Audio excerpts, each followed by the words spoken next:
hemos hablado sobre el envejecimiento, pero existe una forma a nivel genético en un laboratorio de volver a dar vida o de rejuvenecer o crear algo a nivel neuronal que permita la vida a esa neurona, volver a nacer, entre comillas. Vale, no es tanto volver a nacer, pero podemos tener neuronas, podemos generar neuronas a partir de células madre del propio paciente, de la propia persona. Esto yo lo hacía en mi tesis. A mí me enviaban ya esas células madre de camino a convertirse en neuronas, y yo ya en el laboratorio decía, vale, quiero que seas una neurona cortical de... y tú también quiero que seas una neurona cortical de esta otra capa. Esto es relativamente reciente. De hecho, el experimento original es de 2007 de un grupo japonés liderado por Yamanaka, que le dieron el Nobel después en 2012 por esto. Y básicamente lo que hacía es que consiguió coger células somáticas, células de la piel, echarle una serie de factores de crecimiento, una serie de factores que hacían que esa célula volviese a un estado anterior. Pasaba a ser una célula madre. Las células, al principio nosotros tenemos células madre que se especializan, ¿no? Como cuando somos pequeños, que dice uno, yo voy a ser astronauta, yo voy a ser agricultor. Pues estas células madre son pluripotentes, pueden convertirse en cualquier otra célula. Entonces, coger una célula que ya se ha especializado, que ya es bombero, y decirle, no, tú ahora vas a volver a tu infancia y vas a volver a elegir lo que quieres ser de mayor, y ahora quiero que seas una neurona. No quiero que seas una célula de la piel. Te vuelves a lo que se llama reprogramación, vuelves a ser una célula madre pluripotente, se llaman células madre inducidas, porque son inducidas de esas células adultas, y te vamos a reprogramar en una neurona. Entonces, la parte bonita primero es tener neuronas humanas a partir de células de la piel, también de células sanguíneas hacia ahora. Y lo segundo es que esas neuronas tienen tu misma carga genética. Entonces, la idea es utilizarlos en medicina regenerativa. Por ejemplo, en el caso de ictus, pues sí que ha habido algún ensayo clínico. Los ensayos clínicos en este sentido son muy, muy limitaditos, pero sí que ha habido ya alguno de trasplantes tanto en células de la retina como en casos de ictus, de que trasplantan esas neuronas. Y además, cuando tú tienes una neurona que ya es casi casi adulta, pero todavía no del todo, o sea, que se puede conectar con otras, pero ya sabe más o menos el tipo de neurona que es, si tú la pones en el cerebro, ella sabe a dónde tiene que ir y con cuáles de su gremio se tiene que conectar. Así que esto sí que se hace.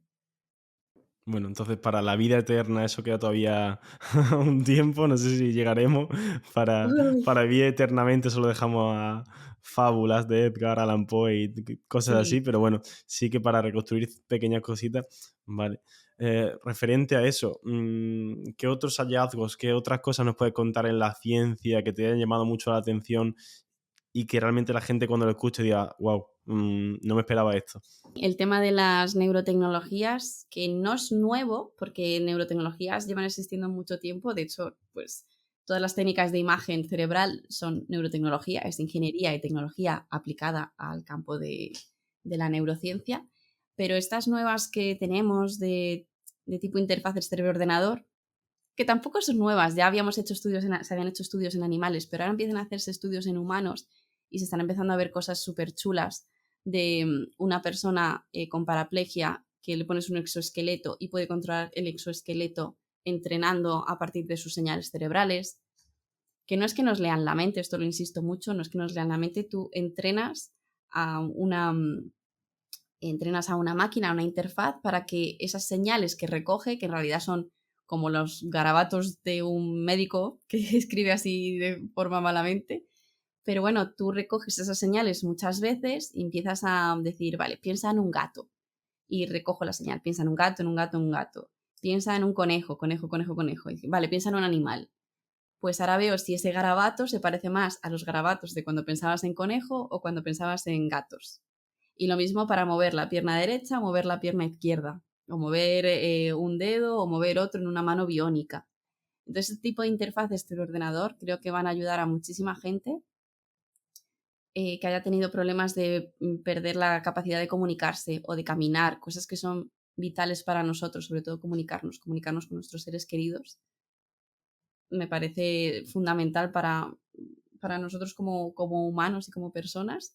Y este tipo de tecnologías va a permitir que mucha gente se beneficie y pueda recuperarlo. Y para ti hay que establecer unos límites éticos en cuanto a este tipo de tecnologías, porque estamos hablando de sanidad, estamos hablando de la salud de las personas. Sí, yo creo que sí, sobre todo siempre que tenga que ver con tomar decisiones sobre salud, hay que determinar que ya se hace, por ejemplo, protección de datos, tenemos una regulación a nivel europeo que es el GDPR, la normativa general de protección de datos, y se tendrán que ir haciendo nuevas regulaciones, sobre todo con todo el tema de la inteligencia artificial, sobre todo para proteger nuestra privacidad. Y porque los datos ahora mismo son como el petróleo de todas estas tecnologías. Entonces hay que regularlos de alguna manera porque todo el mundo quiere datos, sobre todo datos de calidad, y esos datos de quién son, de verdad se está manteniendo el anonimato, para qué se van a utilizar, están sesgados o no, van a provocar algún tipo de discriminación o no. Entonces sí que hay que tenerlo en cuenta para regularlo. Al final también pongo el mismo ejemplo, si tú entrenas una inteligencia artificial a reconocer gatos y todos los gatos que le enseñas son naranjas, cuando le enseñas un gato blanco no va a estar tan seguro de si es un gato o no.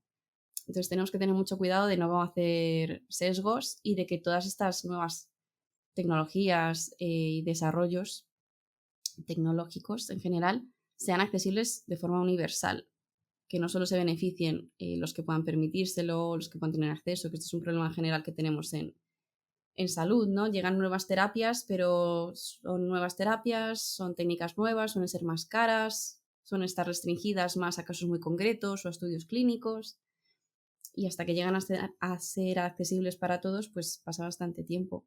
Pues con esto igual habrá que hacer regulaciones para asegurarse de que sea accesible para todos. Claro, algo que has comentado en cuanto a los datos que les das, y siempre repite los mismos datos, al final esa base puede estar un poco sesgada. Al final siempre hará falta, por ahora, en principio, alguien físico que use esta tecnología, ¿no? Que no sea la propia tecnología la que dé los resultados, sino una persona con ayuda de esta tecnología la que aporte ese bien. Sí, sobre todo todo lo que tenga que ver con salud, la decisión final va a tener que tomar una persona, un profesional sanitario. Por un lado, porque a nivel legislativo, por ejemplo, si hay algún problema, ¿quién es el responsable legal de que haya sucedido eso? ¿No? Tiene que haber siempre una persona responsable detrás. Y luego, segundo, que estas tecnologías son herramientas, no son autónomas, quiero decir, nosotros las utilizamos, igual que hacemos un TAC, igual que nos medimos la presión sanguínea, nos sirve para hacer un diagnóstico y para tomar una decisión, pero es información con la que nosotros tomamos una decisión. Por supuesto, todas las tecnologías nuevas y toda la información extra que tengamos va a hacer que tomemos mejores decisiones, pero lo va a tener que tomar una persona. Al final una IA te dice, estoy un 98% seguro de esto, pero ahora decides tú, porque luego siempre hay un criterio clínico, una experiencia que a lo mejor esa IA no tiene, o por los datos que le has dado, pues esos datos pueden ser insuficientes, pueden estar sesgados, y tú dices, un momento, igual vamos a contrastarlo porque yo sé que este medicamento para este tipo de paciente sirve mejor que este otro, vamos a reevaluarlo, ¿no? Siempre va a tener que haber un profesional detrás. Por ahora pienso igual, no sé hasta dónde llegaremos, pero en principio pienso igual. Y esto no tiene nada que ver, se me ha ido un poco de la cabeza un tema a otro.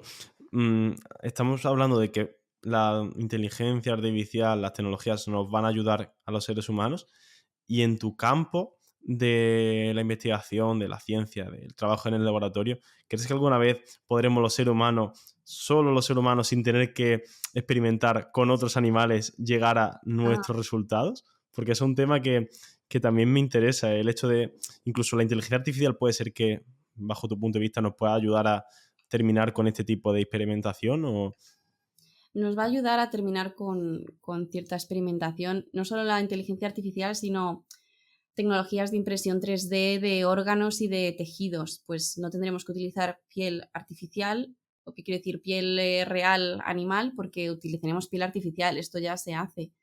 O con el tema de tener, por ejemplo, las neuronas derivadas de células madre, esto también nos permite hacer cultivos de neuronas humanas y por tanto reducir la experimentación animal. Al final, de lo que incluso un estudio clínico en animales con un alto porcentaje de éxito, luego lo llevas a humanos y aún así la gran mayoría fracasa. Porque hay similitudes y nos ayudan muchísimo, muchísimo. De hecho, es que si no, no hubiéramos llegado hasta donde estamos hoy, si no pudiésemos hacer estudios con animales, con modelos animales. Porque no hubiéramos podido hacer tantos estudios con humanos, ¿no? Sin ellos no habríamos llegado hasta donde estamos ahora. Y sin embargo, también hay un esfuerzo por intentar disminuir cada vez más esa experimentación animal, porque no hay ningún científico al que le guste tener que usar ratones para experimentar. De hecho, yo tuve que utilizar también ratas y embrión de rata y dije, nunca más. Me encantan las neuronas derivadas de células madre porque no hay que, no hay que tratar con ningún animalito. Dentro de que los protocolos son súper estrictos, se intenta que tengan la mejor vida posible, que no se enteren de nada, que no sufran nada, que todo vaya fenomenal. Pero por supuesto se intenta minimizar. A día de hoy todavía es necesario, porque todavía el cerebro, sobre todo, en otras áreas a lo mejor no tanto, pero en neurociencia todavía, por desgracia, nos necesitamos. Ok.